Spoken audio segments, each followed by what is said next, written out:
All right, welcome to another episode of Barn Burner Sports. We got AJ Forbes with us today. How's it going? Here we go. How you doing, AJ? I'm doing good, man. How you doing? Doing all right. Big win for my Patriots last night. Big win. We're in the playoff picture. It's a great day for me today. I'm ready to go. I'm excited about this today. Yeah, I think it's going to be super good.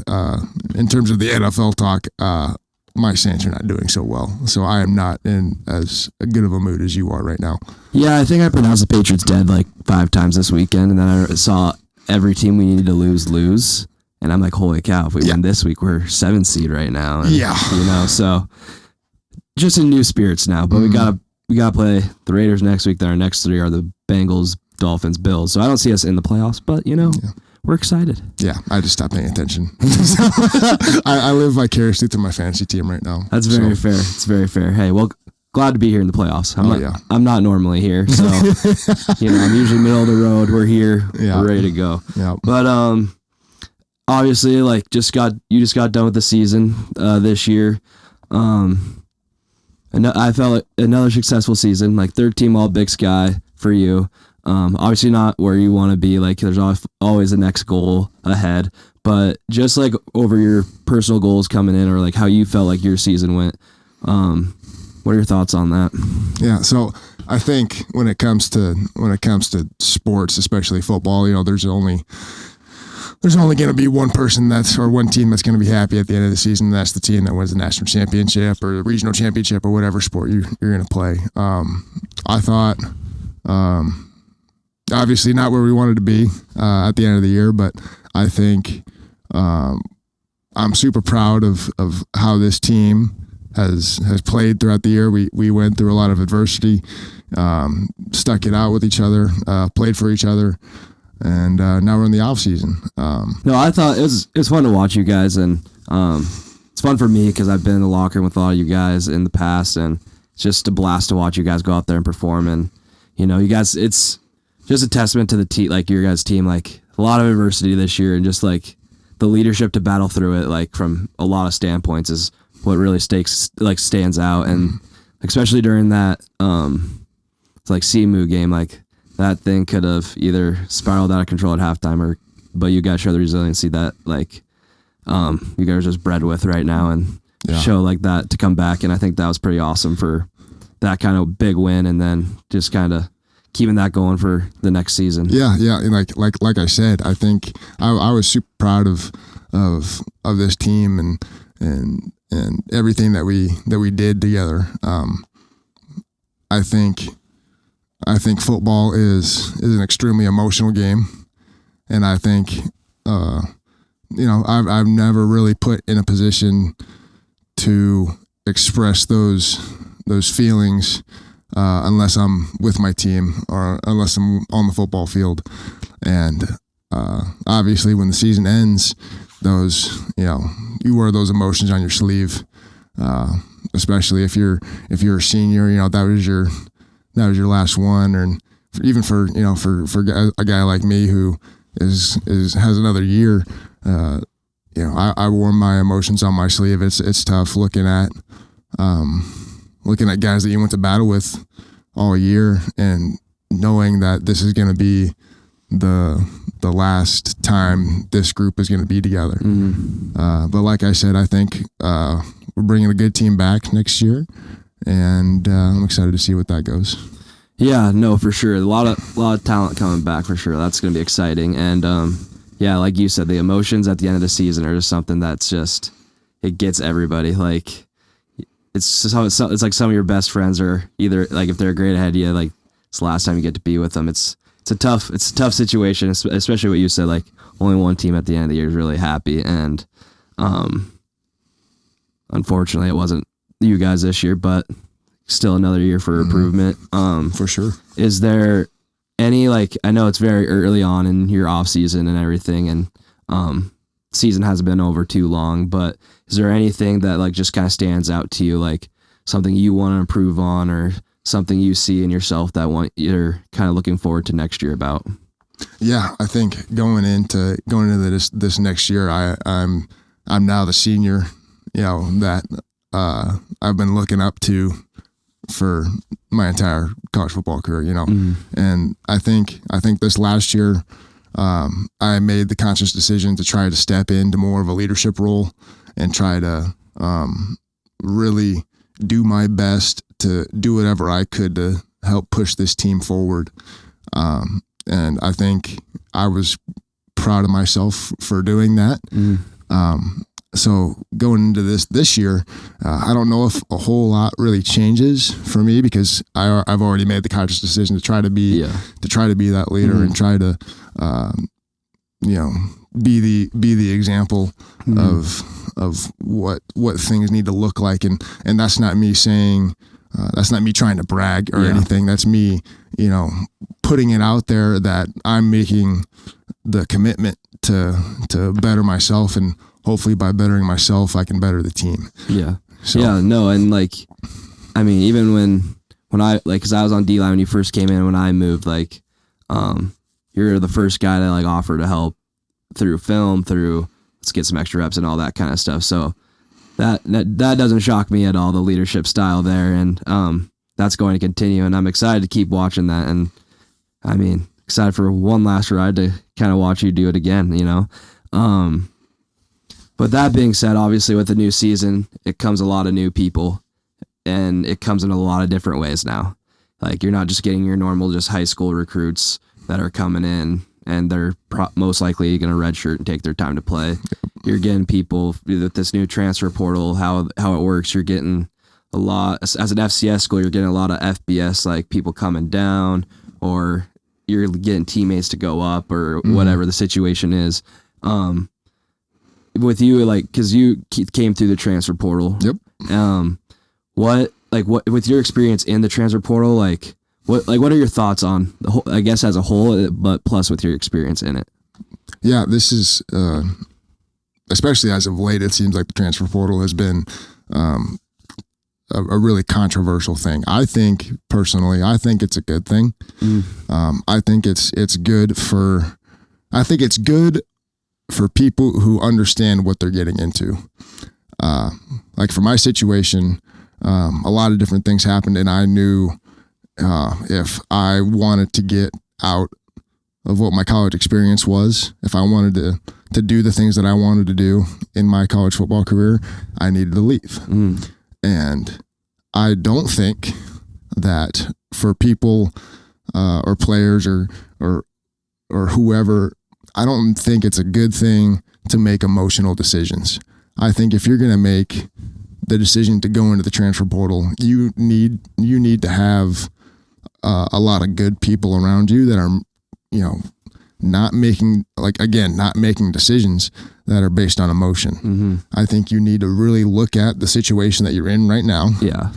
And see where you stand, and see, and know that if you leave, are you leaving a situation because you're upset about where you're in, and can make that better for yourself, or are you in a situation where you don't think that you can advance yourself? Yeah. I think that's the best way to put it. Yeah. Like if you're not going to get your own up, like if you don't think like sometimes at a school, it's just not realistic that you're going to get on the field. Sometimes, like, obviously there's things that can happen that you do, but like that's your situation. You like, your main thing is you want to play now.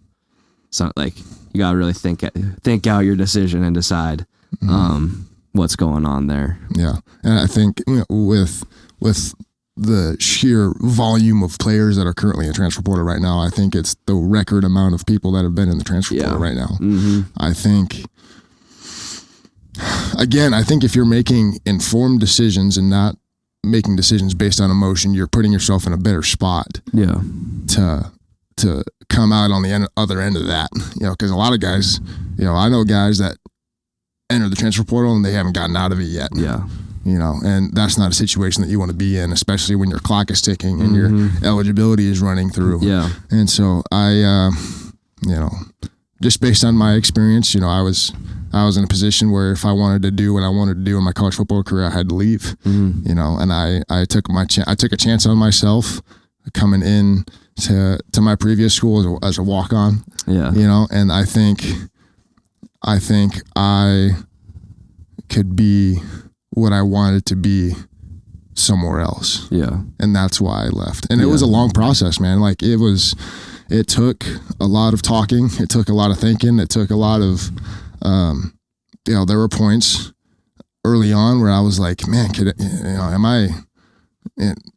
I'm being told I'm not good enough. Am I good enough? Yeah. And I think once that idea sets in, it's hard to get out of that. Yeah. But that's why it's important to have people around you that can really help you through something like that. And, you know, confidence is a huge thing in athletics, especially when you're taking a chance. I took a chance on myself twice. Yeah. You know, I took a chance walking on, and then I took a chance by putting my name on the portal because I didn't, you know, you don't know what's going to come out the other end of that. Yeah. Like there's no guarantee when you enter the portal that you're gonna probably find somewhere, but there's no guarantee like you're gonna get into a good spot or like where you want to be or anything like that. And like I think that's crazy about like your stories. Like you did take a chance on yourself twice, and it just takes a lot of guts to like do it. Like, and then you see like some of these guys like they didn't get the ball one game and they're out. Like it's just crazy. Yeah, and that's kind of what I'm talking about. Like obviously there's scheme fits that you need to look at. There's relationship with coaches. If you know you don't get along with a coach and he's the guy, you know, position coach is who you're going to spend most of your time with during the year. And you know, if you don't get along with him, if you don't feel like you're not a scheme fit, you know, I'm not trying to make any excuses for people who do decide to enter the portal, because again, I think it's a good thing. Yeah.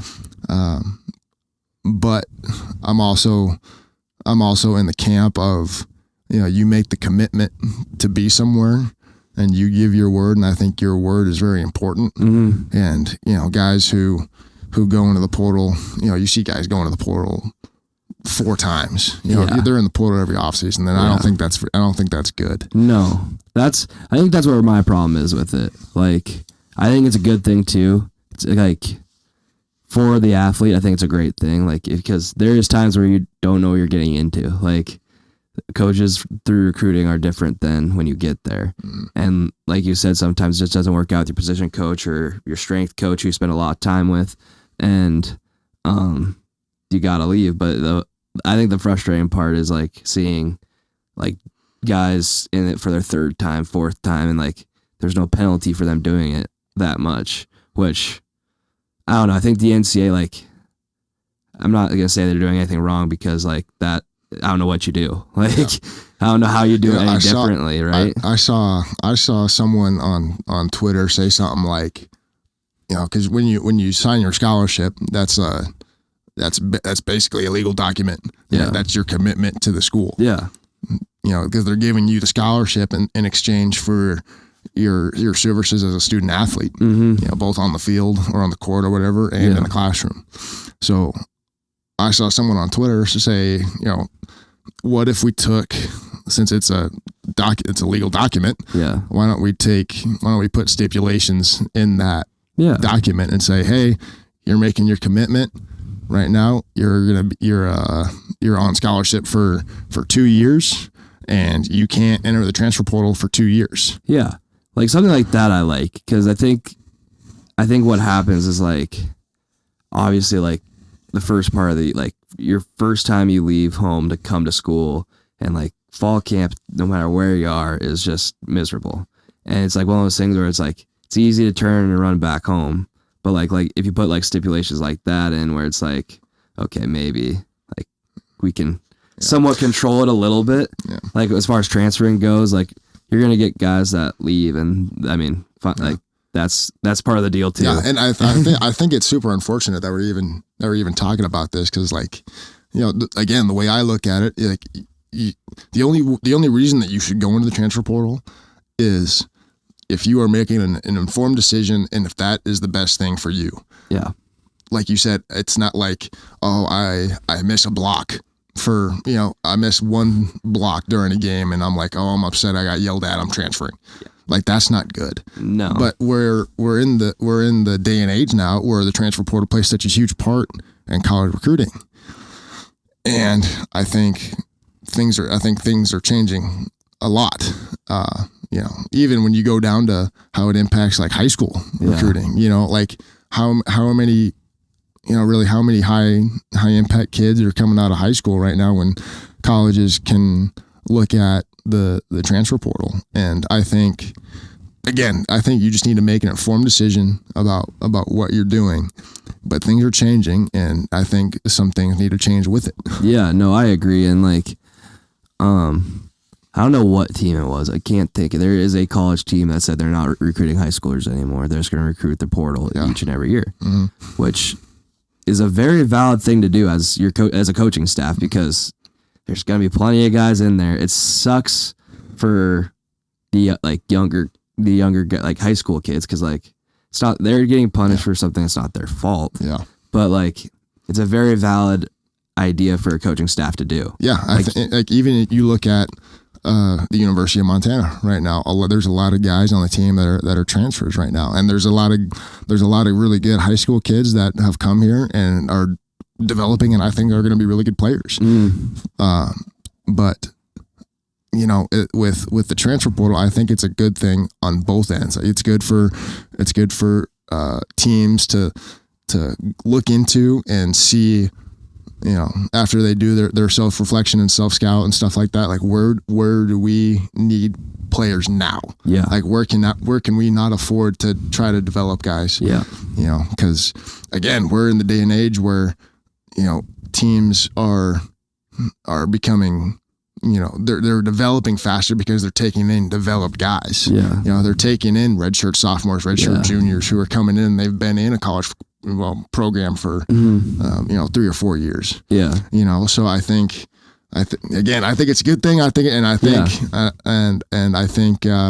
it's changing a lot of things. No, I agree, and I think it's changing quite a bit of things, and I think it's even going to change more of what is happening over there at Colorado right now. I love this for Deion Sanders that he is a new coach at Colorado. Mm-hmm. I understand what he has said in his first team meeting about how he's got his own guys that he's going to bring in. So basically, hit the portal. He's also gotten Colorado's best receiver that was in the portal out of it. He's staying now. And so I think I think that message is interesting in a lot of different ways for a lot of, like, you could look at it so many different angles. Like, you could say it's wrong that he's doing it. You could say it's right that he's doing it because he wants them, because he knows if these guys stay, they're not going to play because these are the guys. I don't know. I am back and forth on this about what happened there. What's going to happen, I don't know. But I think it's crazy. Yeah. Like, you could potentially, not saying this is going to happen, there could be 60 Colorado players in the transfer portal alone. Yeah. It's not, I don't know. I don't know how you handle it. I don't know what you do. Yeah. Yeah.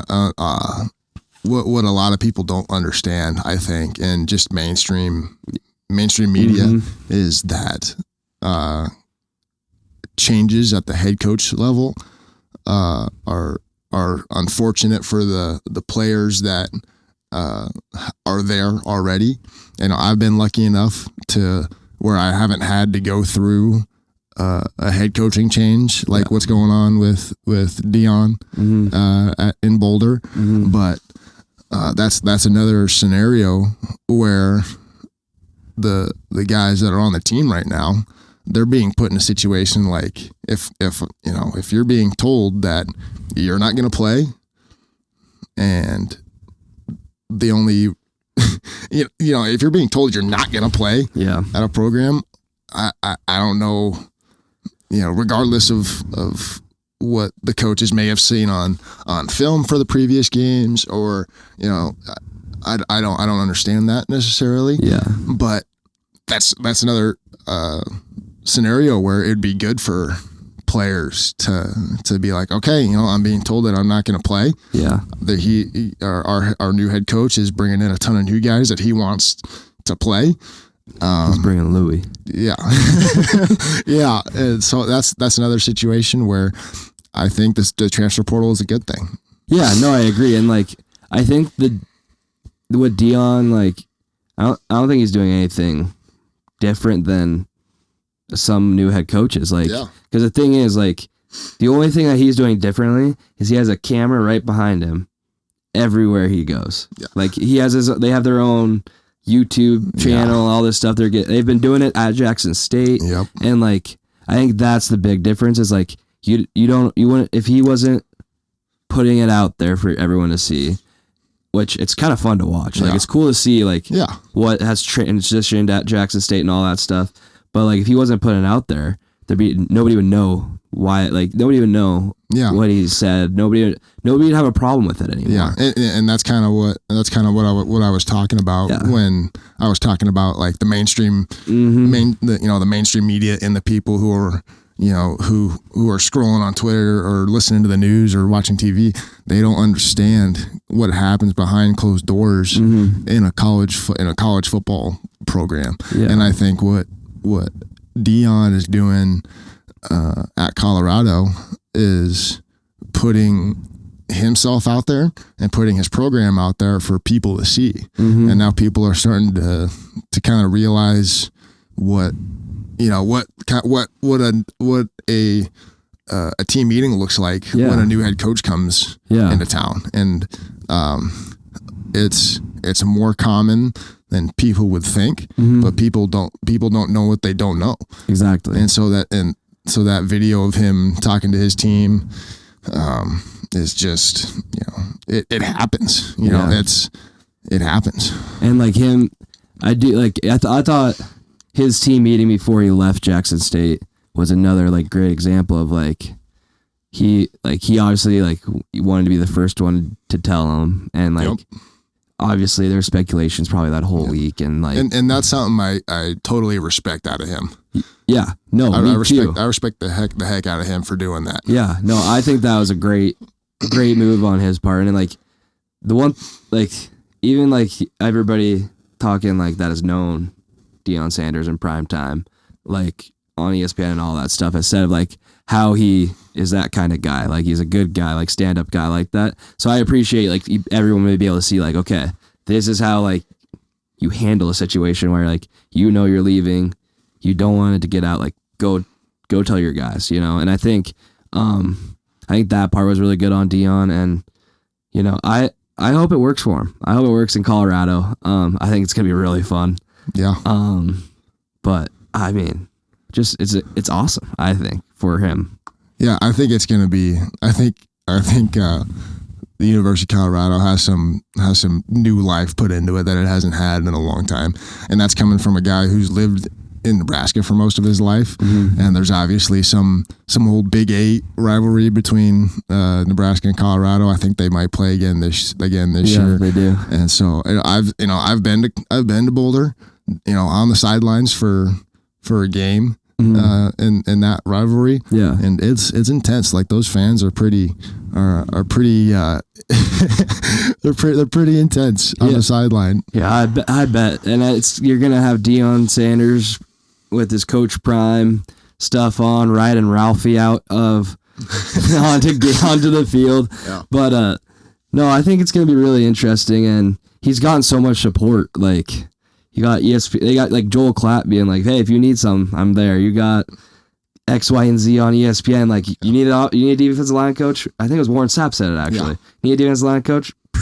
Call me up. I'm there. Yeah. I think that part's really cool, and I hope and his staff is already just. I mean, it's great. Yeah, I mean, that's what happens when you're such a high profile character like Deion Sanders is. Like, everyone knows what he was as a Hall of Fame football player, and then he goes, he enters the coaching ranks in high school, and he obviously does really well there. Then he goes to Jackson State, and again he does good things there with his son playing quarterback there too, which is sweet. Yeah.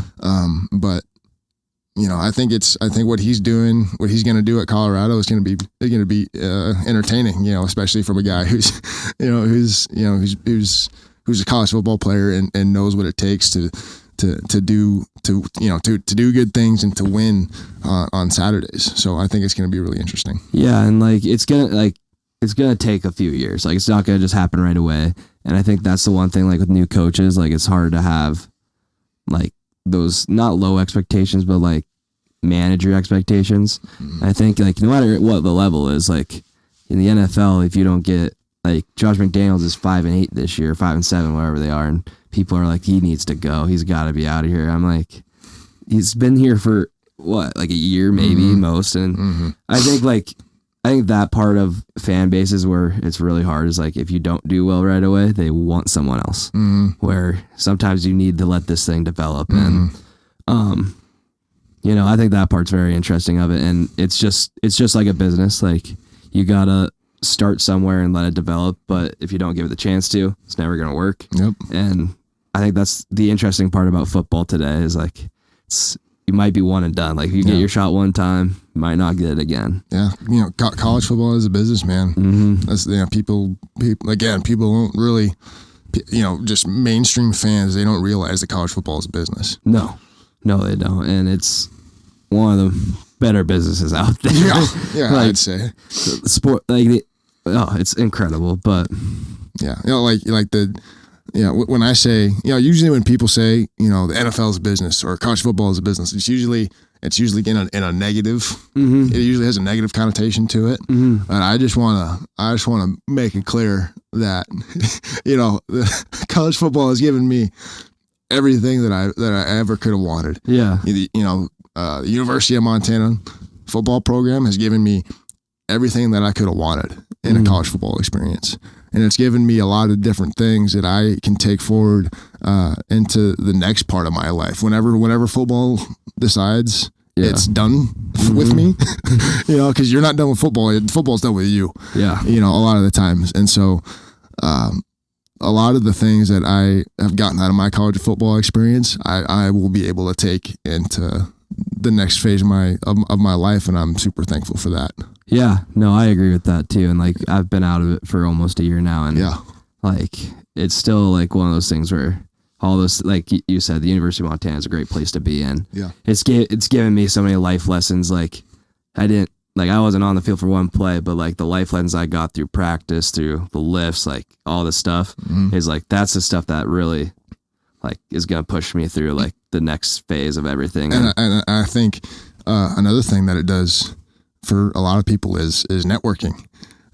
I think especially for our situation right now, I started Barn Burner Sports because I didn't like kind of the way that the media was portraying athletes, and I didn't think that that portrayal was right.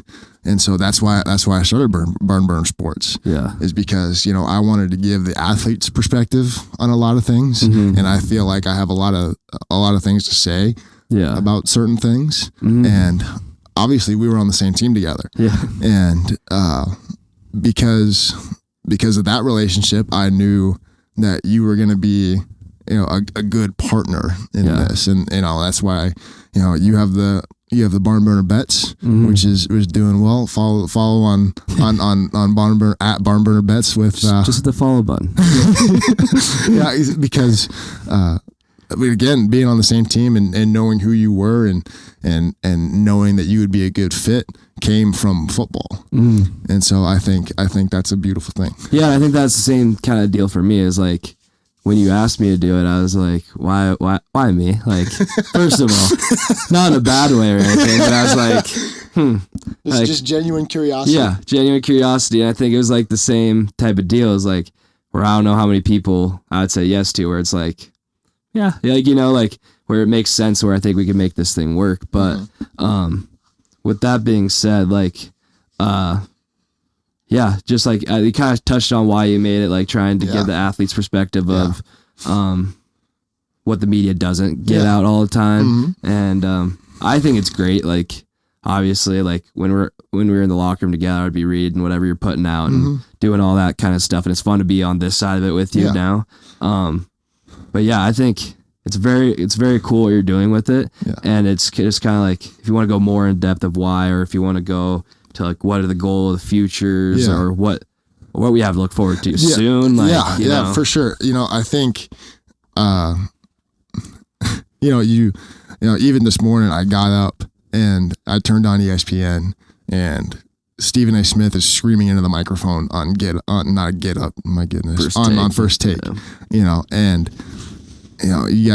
it's weird because I feel like a lot, we're in a day and age where media is a hot take world right now, and that's how you get on TV, and that's what a lot of the conversations are about when it comes to people talking about sports, and there's a lot of really good journalists. I'm not saying anything bad about Stephen A. Smith. Agree. He's just really loud. Very loud. He's made a living off it. Stephen A's done some great things. Obviously, he's in a position where I am not. Dude, when he like calms down, I shouldn't say calms down. When he is like very serious about what he is talking about and like it's not going full on screaming, he is very, very good. Yeah, I very much enjoy Stephen A. Smith. To clarify what we're talking about there. Yeah, absolutely. Again, I have nothing against Stephen A. Smith. I just don't like getting yelled at 9 in the morning. I agree. But I think, I started Burner Sports because, I was seeing how the media was portraying sports and just talking about hot takes and just, it was like a week by week thing. People's opinions were changing on a weekly basis. Yeah. Like just, you talk about like, even like Tua with the Dolphins, like people's opinion of Tua, change weekly. And I don't respect people who continuously change their opinions and stances on things because the circumstances change. Yeah. I don't respect that. Yeah, no. And like you said, I woke up this morning with the notification that Keyshawn Johnson was talking about Mac Jones saying he's not an elite quarterback, which like right now, not what he is right now. Yeah, I think he has potential to be very good still. Coming from a Patriots fan, obviously, I would be offended if I was a Patriots fan. And it's like that's your guy. Exactly, and it's like, okay, if we give him an offense where we don't run 33% of our passes behind the line of scrimmage, maybe we can evaluate this a little bit more. But like I agree, it's very like, okay, what topic can ESPN pop up on your phone about your team that you'll click on, or what on Twitter are you gonna see, or YouTube, whatever, like what clip are you gonna see that makes you want to click on it and watch it. And I think that it's just like it's how they grow what they're doing, but it also, like, I agree, like the difference, like how people go from like, 2 years ago Tua can't stay healthy, why did they ever draft him? Now he started really well this year, he's great, he's a top 10 quarterback, then he has a rough game last week and everybody's out again. It's just Tua's a great example of that, and it's just so frustrating to listen to at times. And that's kind of the thing with Barn Burner Sports, is because we're really not doing it for, like, at least eventually I want to make some money off of Barn Burner Sports, but right now we're not in a we're not. And it's almost kind of by design like that right now, because the more people that you have in a room together, and the more people who have a vested interest in what's going on, like ESPN, the more you have to, form the things you talk about around the vested interests of those people. Like, I think I remember Pat McAfee talking about, like, when he was having discussions with ESPN about possibly doing a show on there, he was talking about, like, how there's every so often where you have to have a segment about the Dallas Cowboys, because that's the most popular team in America. And every day you go on to ESPN, there will be a segment about the Dallas Cowboys, because that's what brings in people, and that more people brings in more revenue. And that's not what Barn Burner Sports is right now. Like, again, I would love to make money with this at some point. But this is what it is right now. Is it's more of a platform for guys like myself and you and everyone else who has an opinion about sports to be able to express it without having shareholders down your, breathing down the back of your neck, because you're not talking about what they want you to talk about. And like, I think when Pat McAfee was on Get Up, like we'd come up, you go once a week or whatever it was. Like I think that he said on the show, he's like, yeah, you bring your 3 takes for the day and they pick their favorite one.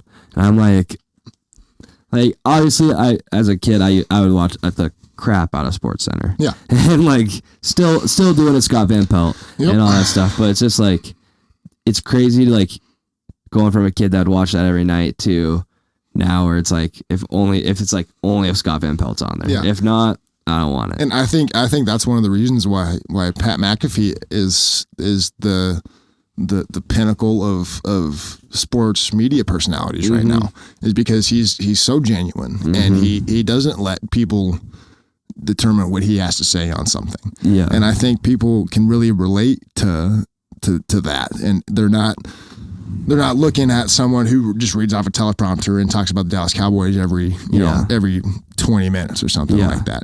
I think it, and honestly, what he has been doing with like his YouTube show and everything that he's been doing and kind of inspired me to start Barn Burner Sports. Yeah. And I think the coolest part about Pat is like, he's brought his boys with him. Absolutely. Like, it's not like don't get me wrong, like he's added a couple guys here and there, but like he's known these guys since he was a kid. Like I think that's the coolest part about it, is like he hasn't forgotten like what he was or he doesn't really understand what he's become, I feel like, at times. Yeah. And absolutely. like I think it's such a power move by him with what he does with ESPN. Like he keeps them at an arm's length most of the time. Absolutely. And then like with game day, obviously I think that's like his like getaway. It's like, I can do this, but like you're still an arm's length away. And again, even with like game day, he's being authentic, and he's I think game day hiring Pat McAfee is the best thing that they've done in 10 years. I agree. That was awesome. Yeah, because you just watch the show, and he's the same person on game day as he is in his studio in Indianapolis on a daily basis during the week. And he somehow turns off his cussing most of the time. Not all the time. Not all the time. It's kind of like us at Barn Burner Bets. I know. I got to tell you. Most of the time, we're okay. When we get worked up, not okay. And we put it all on AJ. So good editing skills, AJ. Yeah, I got to edit out the bleeps every once in a while with you guys, but we get worked up. We're just passionate. That's all it is. but yeah, and shout out to Bryce Harrington and Dalton, and Jacob makes his guest appearance on the Barn Burner Bet show. Once a week, and I am super thankful for you, first of all, and then them who decided to come along, because I think it's important for like if you have an opinion on something, and there's a podcast for almost everything out right now, and I don't want Barn Burner Sports to be put in a position where we're just put in with the rest of the million podcasts that are out there right now. But I'm super thankful for, the rest of the crew, because they've added a new dimension to this whole thing. I know. I mean, we've been doing something, we're putting out some content, and it's been a lot of fun. And like, I think that's the best part about it, is like all these relationships we have with each other aren't forced by any means. Like we all met each other. Like obviously you and I met through football, and then just like I met the rest of the boys through you. Exactly. Like coming to the house and everything, playing some NCAA 14 and doing like all that kind of stuff is like, it's not like a fake relationship. And like you said, we're not in it to like just try to make a bunch of money. Like obviously if that happened, that'd be great. Count me in. Please do. But like if it's like, we're going to do this, like even if we don't. And I know you and I have been talking, like trying to like get after it like while you're in the off season. Sure, and like I know there's truly no off season when it comes to football, but like but with the time that I have now, unfortunately I have a lot more free time now that the season's over than I thought I was going to have, but that allows me to kind of, especially during this December, this last half of December into January, there's not a lot going on between football and school. Yeah. So I'm now in a position, because obviously during the season I couldn't do as much with you guys as I wanted to. Yeah. You know, I couldn't put out a whole lot of blog posts on the website. I couldn't make a whole lot of videos with you guys, which just comes with the territory of being a college football player. 100%. But I think with this time that I have now, even during in the spring, like even during spring ball, I'll be able to do a lot of things. Yeah, and I think like that's what we're for. Like during the season, like we're trying to put out some content still, like For sure. and all that kind of stuff, and take some of that responsibility off you when you really don't have time for it. Yeah. And I know you and I have talked about like trying to get some interviews lined up and doing all that kind of stuff, and I think like doing some more like clips and stuff like that, getting those together, and I think that's all to come with this whole thing. Absolutely. And I think we got some fun stuff coming up. I think we do. I think we just gotta get some logistics in order, but I think we got some fun opportunities that we're going to try to pursue and get out some good content for everybody to listen to. Yeah, I'm super excited about what we're doing this off season. I know. Me too. Well, anything else you want to talk about, AJ, or are we good for today? Yeah, I think we're good for today. I just wanted to hop on here and kind of give a recap of what I've been up to, because I haven't been doing a whole lot besides managing the social media account. Oh, he's been up to just blocking people with that big old dumper. Oh God! But yeah, I think I'm super excited to kind of put my focus back into Barmer Sports instead of just managing the social media account. Yeah. So I'm super excited about what's coming. Yeah. No, I'm excited too. We're gonna keep working. We're gonna keep going after it. Man. And this has been another episode of Barn Burner Sports. Appreciate y'all. See ya.